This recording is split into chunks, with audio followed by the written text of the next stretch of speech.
Si jusqu'à nos jours, d'aucuns pensent encore que la place de la femme est à la cuisine, ou alors que la femme n'a pas le droit, n'est-ce pas, d'exercer un quelconque ministère, eh bien ces gens ne seront pas du tout ravis de faire la rencontre de notre invité du jour. Chers téléspectateurs, mesdames, mesdemoiselles et messieurs, bonsoir.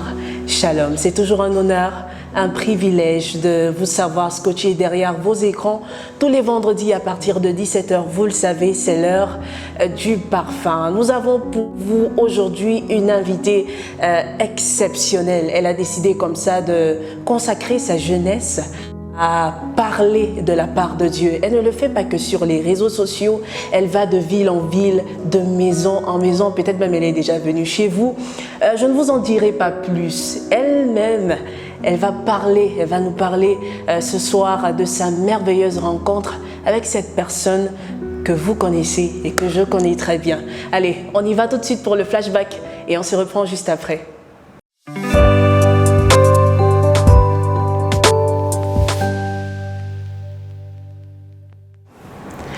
Chers téléspectateurs, nous sommes de retour sur notre magnifique plateau en compagnie d'une magnifique personne. Bonsoir Jeanne-Julie. Bonsoir. Comment vous allez? Très très bien, et vous? Vous avez un beau sourire en passant. J'ai oublié de vous le dire. Vous allez bien? Très bien, et vous? Très bien, nous sommes ravis de vous avoir avec nous. Merci. Ok, je rappelle comme ça que mademoiselle Jeanne-Julie est fondatrice du mouvement EEC. Épanouie en Christ. Épanouie en Christ. Et fondatrice aussi de JJM. Est-ce que vous pouvez nous parler de JJM vite fait? Pause publicitaire sur vous maintenant. JJM, c'est une entreprise qui fabrique des sacs. Okay. Donc c'est une entreprise de maroquinerie qui fabrique des sacs de tout type de matière. D'accord. Nous travaillons le cuir, nous travaillons le tissu, nous travaillons le simili-cuir et on va faire beaucoup d'autres belles choses. Par la grâce de Dieu. Par la grâce de Dieu. Ok. Et EEC, Épanouie en Christ. Épanouie en Christ, c'est un mouvement chrétien. Okay. Nous sommes principalement dans l'évangélisation. Nous voulons étendre l'évangélisation dans les nations. Nous voulons partir partout conquérir les nations pour Jésus. Épanouie en Christ a des membres en Côte d'Ivoire, au Ghana, au Togo, au Bénin, au Cameroun, partout, jusqu'aux États-Unis, en France. C'est un peu ça, Épanouie en Christ. On veut gagner les nations pour Jésus. On va parler de gagner, de ce gain d'âme-là, cette passion que vous avez. Pour le moment, nous sommes dans notre première rubrique, le flashback. Il s'agit, n'est-ce pas, de vous poser une série de questions que vous devrez répondre. La première question est celle-ci. Si votre vie était un livre, quel titre? Arraché aux ténèbres. Arraché aux ténèbres, pourquoi? Je parle d'arracher aux ténèbres parce que j'étais païenne, si je peux dire comme ça. Malgré que j'ai un background quand même chrétien, ma grand-mère c'est une chrétienne, mes tantes sont chrétiennes. Et chez nous à la maison, on avait aussi une grande sœur chrétienne qui nous parlait tout le temps de Jésus. Mais vous savez, les jeunes, la jeunesse, surtout quand tu es un peu belle, un peu, tu te dis non, comment, jeune, belle comme ça, tu parles de Jésus, c'est que Jeanne, non. Tu n'es pas à la mode. Oui, tu n'es pas à la mode et tout. Il faut que tu vives, tu sortes et tout et tout. Donc je vivais comme tous les jeunes, même comme j'avais la fleur de l'âge quand même, j'ai fait Victor Hugo. Donc, on connaissait, on sortait, on fumait même. Et j'ai été initiée très tôt à la drogue. C'est une longue histoire, je n'ai pas envie d'entrer, mais ça s'est passé tellement vite. Et j'ai un camarade de classe qui m'a initiée, on prenait le tramol. Donc, c'est dans cette atmosphère que je vivais sans connaître Dieu et tout. Et comme on était belle, il y avait des hommes. Vous êtes toujours belle. Il y avait des hommes qui nous côtoyaient, qui nous draguaient. Ils voulaient, non, la jeune fille, elle est. Et c'était pas n'importe qui, c'était des des hauts placés et tout ça. Malgré qu'on était jeunes, c'est vrai quand même que déjà à l'âge de 16 ans, j'avais déjà un corps imposant. Donc même mon âge, on ne pouvait pas facilement savoir que j'étais une très petite fille, oui. C'est comme ça que en 2016, je rencontre un jeune homme. Il est jeune, il est beau, il a une grosse voiture, il a l'argent. Étant jeune, tu ne te demandes pas que, mais il fait comment pour avoir cet argent, lui? Tu te vantes juste auprès de tes copines, non, mon gars est porteur, tout, il est amoureux, c'est tout. C'est comme ça que je n'avais aucune idée de qui il était. Lui et moi, on sortait, il m'a mené dans les endroits où on n'avait jamais eu à coucher ensemble. Et un jour, il m'amène, ça se passe, il revient me déposer chez mes parents. Dès qu'il part, donc rien que le temps de la route jusqu'à la maison là en bas, quand j'arrive, lui dit que je suis bien arrivée, je constate qu'il m'a bloqué. Oui, je dis mais qu'est-ce qui se passe? Je ne comprends pas sur le coup. Je me dis que peut-être j'ai parlé quelque chose qui l'a énervé, peut-être il est fâché. Je ne sais pas. Quand je veux regarder Facebook bloqué, je vais regarder WhatsApp bloqué, je vais l'appeler bloqué. Je dis mais quelqu'un qu'on était bien tout à l'heure, tout était bien, oui, comment il a... Qu'est-ce qui se passe? Après je dis, je suis jeune, je vais trouver d'autres hommes plus bien que lui et tout. Ça passe 2 semaines après. Ma mère m'envoie à la boutique que va acheter les sardines, les boîtes de sardines là. Quand je pars, je m'assois, le siège est mouillé. Je me demande, mais qu'est-ce qui ne va pas? C'est le boutiquier qui me dit non, avant que tu ne viennes t'asseoir là, c'était sec. Mais pourquoi quand tu t'assois c'est mouillé? Je dis non, sûrement quelque chose s'est versé, je rentre. Quand je rentre, je m'assois, comme nous sommes assises. Le siège est encore mouillé. Qu'est-ce qui se passe? Je ne comprends pas. Je dis, mais Seigneur, j'ai commencé à pourrir à l'intérieur de moi. Donc, les films nigériens là, ça m'est arrivé que tu te retrouves dans une situation que tu n'as pas voulu, tu n'as pas calculé, tu ne sais même pas comment ça s'est passé, tu ne peux pas expliquer. Et c'est dans cet état, je pourrissais. Je maigrissais, j'avais noirci, je ne ressemblais plus à rien. En fait, je devais mourir. Là, nous sommes en début mars 2016, je devais mourir. Et imaginez une jeune fille de 16 ans. Tes parents ne savent même pas que tu forniques déjà, que tu connais déjà les hommes. Donc vous voyez que d'office, c'est difficile de m'approcher de mes parents, d'expliquer que je vis une telle vie. Donc je me suis renfermée à moi-même et j'ai frôlé la mort. Et c'est comme ça que, bon, les vacances d'avant, j'étais allée en vacances chez ma tante. Et ma tante, c'est celle que je dis, elle prie beaucoup. Et là-bas chez elle, elle réveille ses enfants chaque jour à 5 heures pour prier. Et c'est comme ça que j'entendais comme elle disait, au nom de Jésus. Au nom de Jésus avec ses enfants, il disait au nom de Jésus, au nom de Jésus. Et j'étais là, mais je me moquais, je disais que elle dit Jésus, c'est même qui pardonne qu'ils finissent de prier vite, on veut y déjà partir.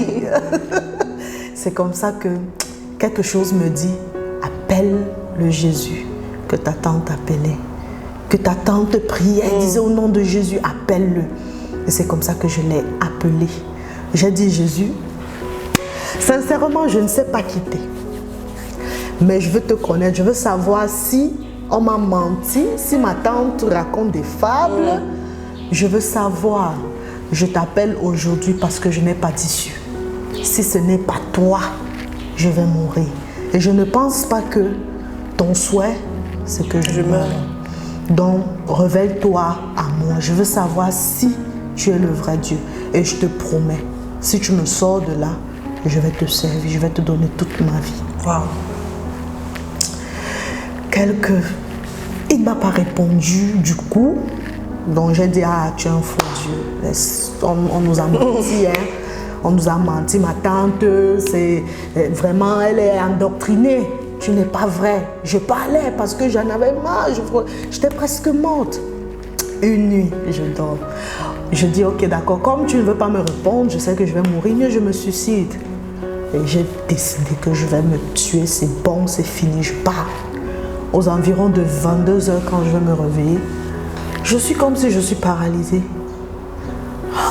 Après, bon, c'est comme si je ne suis plus de ce monde, en fait. Après, quand je veux me concentrer dans ma pensée, je me dis, peut-être je suis déjà morte, parce que oui, si je ne peux plus bouger et je me retrouve dans un endroit comme si je suis seule, ça veut dire que je suis déjà morte. Pendant que je suis en train de vouloir raisonner avec ma pensée, je vois comment quelqu'un est en train de venir. Quelqu'un s'approche et je lui demande, qui es-tu? Qui es-tu? Il s'approche. Je dis, mais qui es-tu? Je ne te connais pas. Et plus la personne s'approche, c'est un peu comme la lumière qui est en train de m'approcher. Ce n'est pas un être humain, c'est comme un esprit, c'est comme une force qui vient à moi. C'est une lumière. Il s'approche. Et plus il s'approche, plus je m'étouffe. C'est comme si sa sainteté, sa puissance, son pouvoir m'étouffe, moi qui ai la nature de pécheur. Et c'est comme ça que lorsque cette lumière réussit à venir, je ne peux plus le regarder, je ferme les yeux. Je demande, qui es-tu? Il me dit, applique ma parole, en elle tu trouveras la vie. Et cette lumière a disparu à l'intérieur de moi. La seule, applique ma parole, en elle tu trouveras la vie. Et il est parti. Je vous assure, j'avais 2 piercings. Ceux qui sont là ne peuvent pas voir, mais toi tu peux voir, regarde. Ok, c'est visible. J'ai retiré. À l'instant, j'ai été convaincue de péché et de jugement. Là, à l'instant, j'ai retiré. C'était comme si dans un dégoût est entré en moi que mais qu'est-ce que je faisais? C'est quoi? Qu'est-ce que je faisais? J'ai retiré mon piercing, j'ai retiré mes drogues que j'avais, j'ai pris, j'ai jeté. Mes vêtements qui étaient, j'ai tout jeté entre cette nuit et le lendemain. Et j'ai dit à Dieu que tu m'as montré que tu es réel. Jésus, tu m'as montré que tu es réel. À partir d'aujourd'hui, je te donne ma vie. Je te donne tout. Je ne veux pas penser que je vais perdre quelqu'un parce que je vais te désobéir. Non. Même mes amis, je vous mets de côté. Mon copain, je lui ai envoyé un message. Toi et moi, ça ne peut plus continuer. J'ai rencontré Jésus et je veux que tu le rencontres toi aussi. Il m'a dit non, comme tu es là-bas, on ne peut plus être ensemble. Je dis, il n'y a pas de souci. Tous mes amis, mes camarades de classe, lorsqu'ils m'ont vu, je n'avais pas besoin de parler. Quand tu me voyais, tu savais que la fille-ci, elle n'est plus avec nous. Elle a déjà changé. Donc c'est un peu ça, le débriefing de ma rencontre avec Jésus. C'est vrai que tu n'as pas voulu entrer dans les détails d'un aspect, mais nous aussi on aime les détails. Donc je vais te reposer la question, parce que généralement, plusieurs sont déjà venus sur le plateau, mais majoritairement c'est toujours les hommes qui disent j'ai été initié à la drogue, j'ai été initié. Les filles c'est un peu plus rare. Moi j'ai bien envie de savoir comment ça s'est passé. Je pars à l'école un matin. Nous à Victor Hugo, on avait institué, je peux dire comme ça, une session où on faisait des cours prépa le midi. Okay. Je ne sais pas comment je peux dire, parce qu'on était en classe d'examen en première, on devait faire le probatoire. Dans les midis, on nous évaluait, oui, puisqu'on s'approchait déjà de l'examen. Donc je pars à l'école, c'était un vendredi, et on devait avoir évaluation le midi. Et mon ventre commence à me faire genre, je me sens pas bien. Je dis, mais mon ventre, ça ne me permet pas d'être là jusqu'à midi. Et c'était capital parce qu'on nous ajoutait des points. Okay. Il fallait que je sois là. Et c'est comme ça que je dis à mon camarade de banc, je ne peux pas dire son nom parce que... Okay. Oui, Je lui dis que bon, je me sens pas bien. Il me dit, ok, d'accord, je vais te donner quelque chose qui va te calmer. Oui. Et même après ça, tu vas toujours sentir, tu vas te sentir faible, mais ça va te soulager le ventre. Je me dis que lui, il n'a pas pensé que après ça, je devais encore lui demander que, mais qu'est-ce que tu m'as donné? Pour lui, c'était une façon de me soulager, de m'aider. Donc, il m'a donné, j'ai bu. Et ça m'a vraiment... Je ne savais pas que la drogue, là, c'était fort comme ça. Ça m'a vraiment soulagée du coup. Mais après, ça m'a donné un courage, là. Parce que j'étais timide. Tout le monde m'influençait n'importe comment. Mais ce qui m'a donné, là, me donnait un courage. Je parlais, je m'exprimais et tout. C'est là où je dis que non, tu vas me donner ce que tu m'as donné. Il a même refusé, j'ai insisté. C'est comme ça que j'ai commencé. C'est comme ça que j'ai commencé. Je n'ai pas trop duré dedans, mais c'était déjà comme on dit, une drogue, quoi. Si je ne prends pas, c'est comme si je ne suis pas. J'ai fait près de 3-4 mois dedans.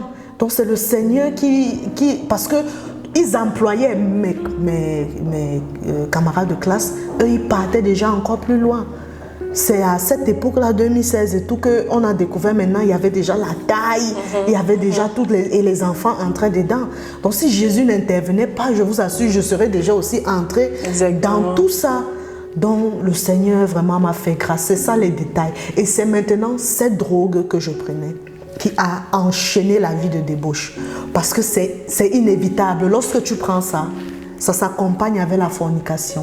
Ça s'accompagne avec les films pornographiques, ça s'accompagne avec tout. Parce que ça réveille l'homme animal qui est à l'intérieur de toi. Même si tu étais quelqu'un de timide, qui ne savait pas parler aux gens et tout, tu vas devenir méprisant. C'est pour ça que vous voyez souvent vos enfants, il est là, il était doux et tout, mais vous ne comprenez pas d'un coup. Il commence à être méprisant, il parle n'importe comment et tout. C'est parce qu'il a pris la drogue. Et si vous ne savez pas, vous allez commencer à dire que oh, mon enfant, et pourtant, ce sont des petits trucs comme ça. Chers téléspectateurs, on passe à notre deuxième rubrique, En vérité, c'est juste après cette transition.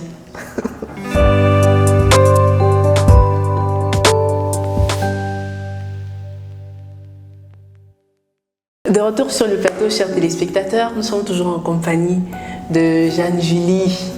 Un témoignage particulier, vraiment c'est un peu rare, surtout d'avoir le courage de venir en parler comme ça à tout le monde, sachant qu'il y a justement les voisins, comme tu disais, qui regardent, les amis. Donc s'il y a quelqu'un qui pense qu'elle est en train de mentir, s'il vous plaît, signalez en commentaire.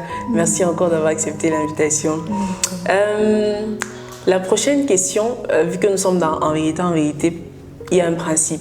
Donc, tu vas devoir répondre à toutes les questions en commençant par cette phrase « En vérité, en vérité ». Donc, la première question est celle-ci. J'ai vu sur un post récemment encore que tu as fait sur Facebook et tu disais, bon, c'était l'image d'un homme, il faisait un peu genre, et tu disais que c'est cette réaction-là que tu avais lorsque ta cousine t'avait dit non, lorsque le pasteur avait dit à ta sœur que tu serais évangéliste. Comment est-ce que ça se passe en fait, cette transition, cet appel de Dieu là, comment est-ce que tu reçois ça? Bon, c'est vrai, le pasteur avait dit ça, j'étais encore païenne. D'accord. C'est pour ça que je dis la réaction, je l'ai regardée que qui? Moi, avec toute ma beauté là, tu me dis que je serai évangéliste, je ne peux même pas. Même épouser un pasteur, je ne peux même pas. Non, j'ai encore l'avenir devant moi et tout. Bon, c'est pour ça que je l'ai méprisé que même. Donc quand je nais de nouveau, en 2016, je commence sur les réseaux sociaux. En fait, lorsqu'on vient de rencontrer Jésus, il y a un feu qui brûle. Tu veux te taire, tu ne peux pas te taire. C'est comme si on te pousse que parle. Donc déjà, connu sur les réseaux sociaux, mais en publiant des contenus de jeunes, tout, il y a eu une transition. J'ai cessé de poster mes photos à moitié nues et tout, et j'ai commencé avec des petits messages. Jésus vous aime, Jésus comme ça, Jésus comme ça. C'est parti petit à petit. Et je ne recevais que des injures, des insultes. Hey, tu es dia pasto. Hey, tu sais dire ça, machin, truc, tu vois. Donc, je ne gérais pas ça, je continuais. C'est en 2017. Et de 2016 à 2017, je suis choriste à l'église. Okay. Je chantais, avec ma mouchoir que vous connaissez là, je chantais. Je chantais, je me battais. Puisque je ne connaissais pas encore mon appel, je ne connaissais pas encore la direction de ma destinée. Mais je voulais servir à l'église, je voulais être utile à Dieu. Et c'est comme ça que j'ai commencé à chanter. C'est étant en train de chanter sur le pupitre que j'entends une voix qui me dit « Non, toi tu es évangéliste. » Oui. Wow. Étant en train de chanter comme ça, tu entends une voix qui te dit « Fort, toi tu es évangéliste. » Et j'ai écouté, j'ai dit « Ok, d'accord, j'ai compris. » C'est comme ça que je quitte le département de la chorale et j'entre dans le département de l'évangélisation. Et c'est comme ça que j'ai commencé. Je partais souvent à l'évangélisation avec des frères et sœurs à l'église. On faisait des choses pour Dieu, les mouvements, j'étais toujours là. Mais toujours sur les réseaux sociaux, j'étais invitée dans des émissions, je partageais les vidéos, je faisais des vidéos, je postais, je faisais des messages. Et maintenant, l'évangélisation de rue commence comment?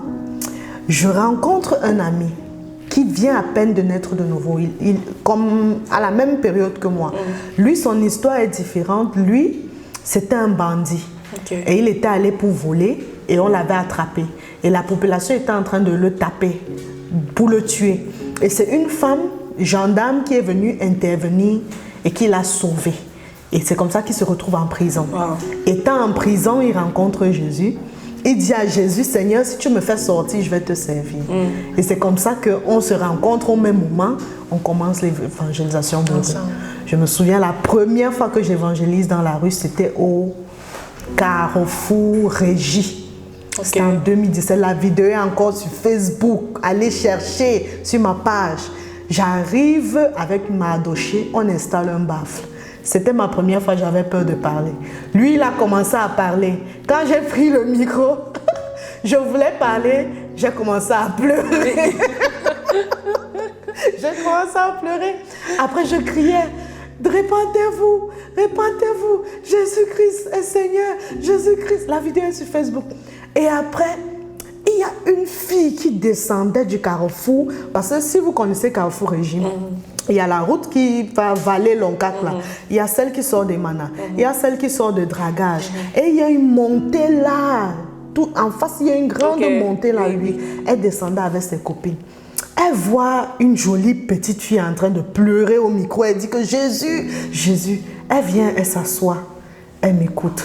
Ses copines sont en train de dire qu'une belle fille comme ça, elle parlait les choses de Jésus. Elle a laissé ses amis, elle a dit partez, j'arrive. Elle est venue s'asseoir derrière moi, il y avait une chaise pour écouter ce que je dis. Cette fille, elle est adoratrice de l'Éternel aujourd'hui. Wow. Dès que j'ai fini de prêcher, elle est venue me voir. Elle dit, je ne te connais pas, je ne connais pas ton nom, mais je veux être comme toi. Aide-moi. Je veux cesser de vivre dans le péché. Wow. Aide-moi, ma soeur. J'ai pris son numéro. 1 an après, elle est toute une autre personne.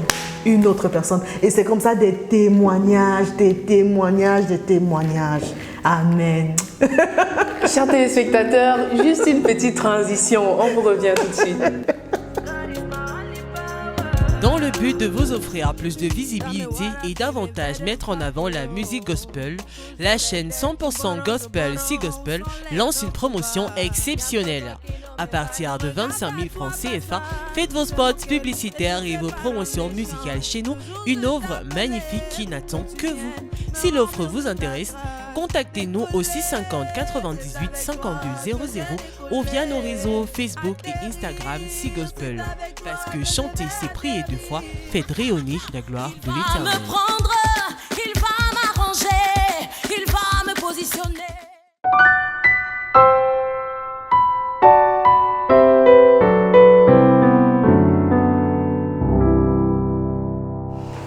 De retour sur le plateau, chers téléspectateurs, j'espère que vous êtes bien scotchés. Si vous nous regardez depuis Facebook, n'hésitez pas à partager au maximum. Jeanne-Julie, merci, nous sommes tellement bénis de t'écouter parler. Pour moi, voir une jeune fille, en fait, parler de Dieu, c'est... Tu n'as pas les mots. Je manque les mots. C'est vraiment... C'est réconfortant et comme je disais, ça prouve une fois de plus que la place de la femme, c'est pas seulement à la cuisine. Ok, Jeanne Julie, la dernière question de cette rubrique En vérité, en vérité. Tu nous as parlé de ton beau parcours, de ce passé dont Dieu t'a véritablement tiré. Maintenant, il y a un problème qui se pose généralement lorsqu'on sort de ce genre de milieu, se détacher. C'est vrai que tu nous as dit que ta rencontre a été un peu plus particulière, où à l'instant T, tu as enlevé le piercing, tu vois. Mais maintenant, dans d'autres personnes, je me mets par exemple dans la peau d'une autre personne qui, tu vois, un peu... Elle a bien envie de se détacher, de se défaire complètement, mais peut-être il y a les amis. Tu vois, quand tu tisses déjà un lien particulier avec certains amis, c'est parfois très difficile de se défaire, même au niveau des petits copains, c'est parfois très difficile de se défaire. Qu'est-ce que toi, tu peux donner comme conseil à ce genre de personnes en vérité, en vérité? Ok, d'accord. Comme tu as dit, dans mon cas, ça a été trop radical, trop brut. Donc, du coup, mes amis, plutôt, ils me fuyaient. Tout le monde a commencé à me fuir parce que c'était... Je ne me contrôlais pas, je parlais de Jésus chaque minute et tout. C'est pas que je les chassais, c'est le Jésus que je prêchais, la nouvelle nature que j'avais qui ne concordait plus. J'avais une meilleure amie. On est nés, on a 2 mois de différence. Wow. Donc, on a grandi ensemble. Les voisines, on s'est lavé ensemble et tout. Et quand j'ai cru, notre amitié a commencé à c'était plus ça. Et un jour, carrément, c'était bon. On a fait 6 ans sans se parler. 6 ans, désolé. On n'avait pas de problème réel. C'était juste que nos natures n'ont pas matché. Et après...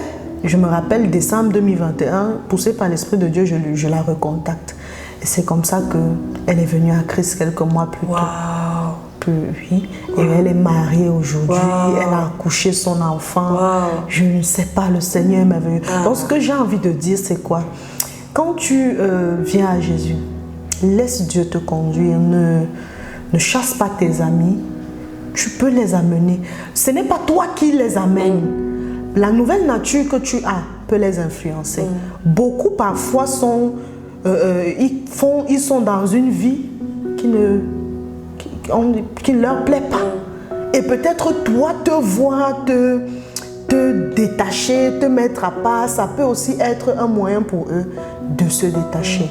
Et je dis aussi que lorsque tu as eu à pratiquer une certaine vie, quand tu viens à Christ, pour d'autres, le changement est radical comme ça a été mon cas. Mais pour d'autres, c'est étape par étape. Ne prends pas mon cas, tu dis non, toi tu n'es pas chrétien. Non, tu n'es pas moins chrétien que moi. C'est étape par étape. Il y a des pulsions qui baissent au fur et à mesure. Si par exemple tu fumais 5 cigarettes, tu vas te retrouver un jour à fumer un seul. Et après un jour... tu vas dire que ça, je ne veux même plus. Si par exemple tu menais une vie de fornication, si avant tu le faisais étant contente, étant joyeuse, en étant en Christ, ça va te dégoûter en fait. Et c'est l'Esprit de Dieu, la Bible dit, qui convainc de péché et de jugement. Ce n'est pas nous-mêmes. Aucun homme ne peut se changer. Combien de fois tu as pris les résolutions? À partir d'aujourd'hui, je ne fais plus ça, je ne fais plus, je ne fais plus. Le lendemain, tu fais même pire. Parce que l'homme, dans sa nature charnelle, ne contrôle rien sur sa vie. Le Seigneur qui délivre, c'est le Seigneur qui libère. Donc si je peux dire à quelqu'un, concernant la transformation, recommande ta transformation à Dieu. Laisse Dieu te transformer par sa parole, par sa présence. Tu l'adores, tu pries et tu es sincère avec lui que Seigneur, telle chose, pardon, revois encore. Peut-être je fais encore telle chose, mais je ne suis pas contente. Je veux arrêter. Seigneur, aide-moi. Et concernant les amis, la mauvaise compagnie, la Bible dit la mauvaise compagnie corrompt les bonnes mœurs. Tu peux être très bien, mais les gens avec qui tu marches t'influencent et t'amènent à faire des choses qui ne sont pas très bien. Donc quand tu es en Christ, la Bible dit que vous êtes dans le monde, mais vous n'êtes pas du monde. Tu peux être toujours ami, très courtois, bonjour, c'est comment, mais n'entre plus en profondeur avec eux. Sache que tu es mis à part, tu dois vivre une vie qui plaît à Dieu. Ils ne seront pas toujours d'accord. Vis ta vie, accepte les moqueries, on va t'appeler pasteur, on va t'appeler la mère de Jésus comme on m'appelait souvent et tout. Mais un jour, je t'assure, ce sont ces mêmes gens qui vont témoigner que notre ami là, parce que c'est ce qui m'arrive, c'est beaucoup d'années après que mes camarades viennent me dire que maman, tu avais vraiment choisi le bon chemin. Donc un jour, ils vont revenir et ils vont te remercier même, parce qu'en te regardant, ils vont dire que non, on a une amie là. Dieu l'avait vraiment touché. Donc c'est un peu ça. Merci Jeanne-Julie. J'espère que vous avez bien compris le conseil. On prend une petite transition et on va à notre dernière rubrique Room for Two. À tout de suite.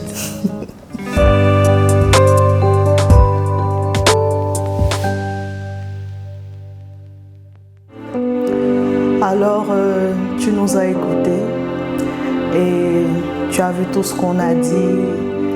Et peut-être tu te dis, il parle d'un Jésus. Je ne sais pas s'il est réel, je ne sais pas s'il est vrai. Mais quelque chose dans ton esprit te convainc et te dit que non, le Jésus dont on parle, ce n'est pas une histoire, ce ne sont pas des fables. Peut-être tu te dis, ce Jésus, il est réel et tu veux le connaître.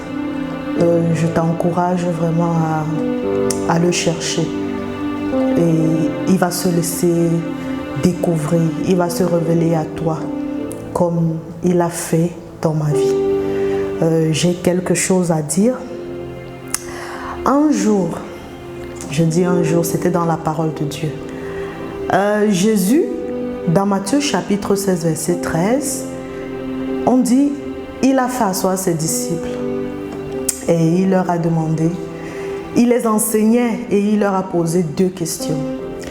La première question, il leur a dit, que dit-on que je suis?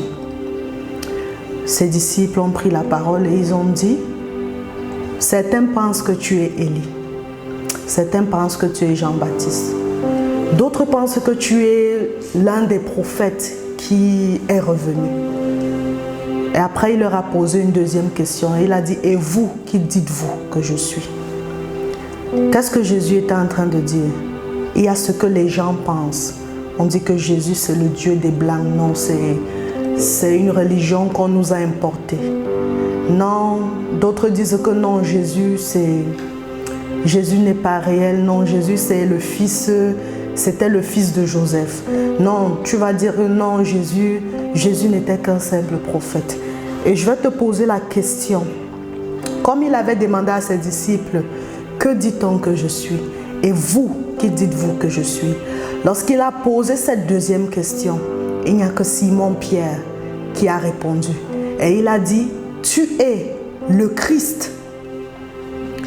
Tu es le Christ, le Fils du Tout-Puissant. Amen. Et qu'est-ce que Jésus lui a dit? Jésus lui a dit, tu es heureux, Simon, fils de Jonas, parce que ce n'est pas la chair et le sang qui t'ont révélé ces choses, mais mon Père qui est dans le ciel. Amen. C'est pour dire quoi? Tu peux avoir entendu tellement de choses sur Dieu. La foule t'a dit, la chair et le sang t'ont parlé, tout genre de religion, on t'a dit que non. Mais qu'est-ce que Dieu t'a dit? Quelle est la révélation personnelle de lui que tu as eue? C'est ce que Jésus était en train de dire, que les autres ont la révélation de la chair et du sang. Mais toi, tu as la révélation que je suis le Christ, le Messie. C'est parce que c'est mon Père qui t'a révélé ces choses. Et qu'est-ce que Jésus va lui dire? Lorsqu'il lui dit, tu es heureux, il était en train de lui dire que tant qu'un homme n'a pas une révélation personnelle de la personne de Jésus, il ne peut pas être heureux. Tant que tu n'as pas une révélation personnelle de la personne de Jésus, tu ne peux pas être heureux. C'est pour ça que Jésus lui dit, Simon, fils de Jonas, tu es heureux. Amen. Tant que tu n'as pas rencontré Jésus, tu ne vas jamais connaître la joie. Tu ne vas jamais connaître le bonheur. Tu auras toujours un semblant de bonheur, un semblant de joie, un semblant de paix. Mais c'est lui, quand tu le rencontres, tu peux être heureux, comme il disait. Amen. Et qu'est-ce qu'il va continuer de dire?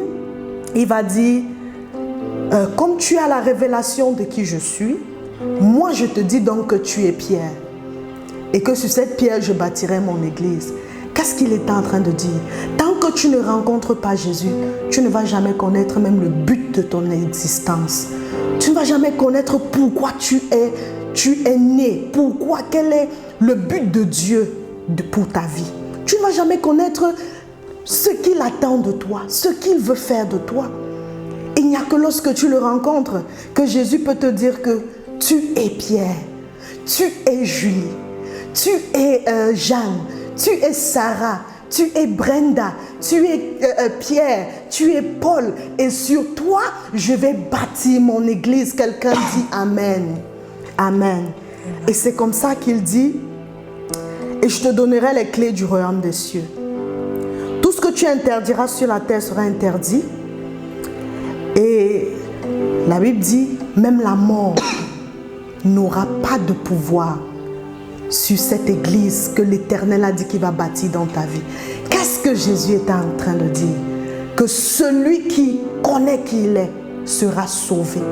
Celui qui connaît qui il est, il vivra éternellement. Quand on dit que la mort ne va pas régner sur nos vies, lorsque nous sommes des enfants de Dieu, ça ne veut pas dire qu'on ne va jamais mourir. On va mourir, on sera couché dans des cercueils, on va nous pleurer, mais la Bible dit que notre âme sera sauvée. On va vivre éternellement. Amen. Amen. Amen. Si tu veux vivre éternellement, aller au paradis, ce n'est que par Jésus. Il est le chemin, il est la vérité, il est la vie. Et nul n'ira au Père sans passer par lui. Et tu me regardes et tu veux connaître qui est ce Jésus. Ma prière pour toi, c'est que tu le connaisses. Ma prière pour toi, c'est que tu le rencontres. Ma prière pour toi, c'est qu'il te touche. Ma prière pour toi, c'est qu'il te visite. Qu'il ne soit pas pour toi comme une histoire qu'on raconte. Que tu aies une relation personnelle avec lui. Que tu aies une révélation personnelle de qui il est. Amen. Et tu me regardes encore et tu es jeune. Moi aussi, je suis jeune, j'ai 24 ans. J'ai commencé à servir le Seigneur, j'avais 16 ans, toute petite. Personne ne peut dire qu'il est parfait, mais j'ai envie de dire que je me suis toujours abandonnée à lui. Au moment de ma vie où je sens que je veux m'égarer, je lui dis que Seigneur, tiens-moi par la main. Si tu n'es pas là, je vais faire comment? Tu te dis que tu es jeune, non, tu as encore toute ta vie, non, tu dois vivre, non, tu dois faire tout comme les jeunes, t'habiller comme les jeunes, sortir, fumer, te droguer, tout ça. Ça ne va pas te sauver, ça ne t'aide pas, ça te détruit. Et si tu meurs comme ça, ce n'est pas bien. Tu dois recevoir ce message de Jésus. Tu dois recevoir cette personne de Jésus pour être transformé. Alors tu as écouté et le Saint-Esprit a touché ton cœur. Je veux que tu fasses cette prière avec moi là où tu te trouves. La distance n'est pas une barrière. La distance n'est pas une barrière. Le Seigneur peut te toucher même là où tu es. Dis Seigneur Jésus, je te remets toute ma vie. Je te remets toute ma vie. Et à partir d'aujourd'hui, je veux te connaître. Je m'abandonne. Je te donne tout. Prends tout, Seigneur. À partir d'aujourd'hui, je veux te servir. Fais de moi ce que tu veux. Et le Seigneur va te toucher. Et vous allez marcher ensemble. Je te souhaite que du bonheur. Bye bye.